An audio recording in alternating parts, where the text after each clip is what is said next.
In this video, I'll show you how to use the Read Aloud feature in Google Chrome.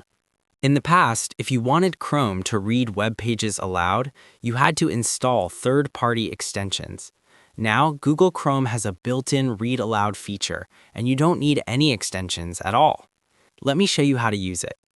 First, open your Google Chrome web browser. Next, click on the three-dot menu. Then hover over Help and select About Google Chrome.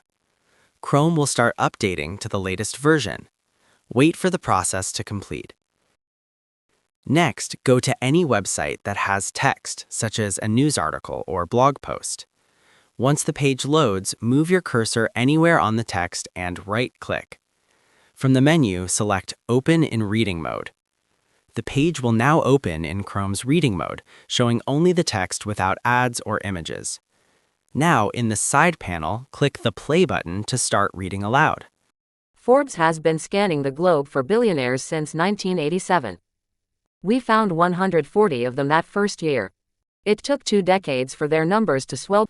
Chrome will read the text and highlight the words as it goes. To stop or pause the reading, click the pause button.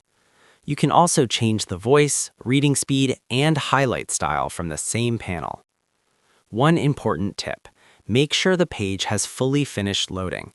If it's still loading, cancel it before opening reading mode, or the Read Aloud option may not work properly. That's it. You're now using Read Aloud in Google Chrome. If this tutorial helped you out, make sure to like and subscribe for more helpful guides. And if you found real value in it, a super thanks would be greatly appreciated.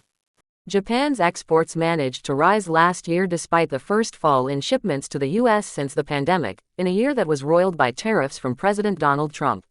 Feel free to reach out if you encounter any issues during the process. If this video helps you out, please leave a like and subscribe. Comment below if you have any questions. If you need further assistance, consider hiring a professional using the link in this video below.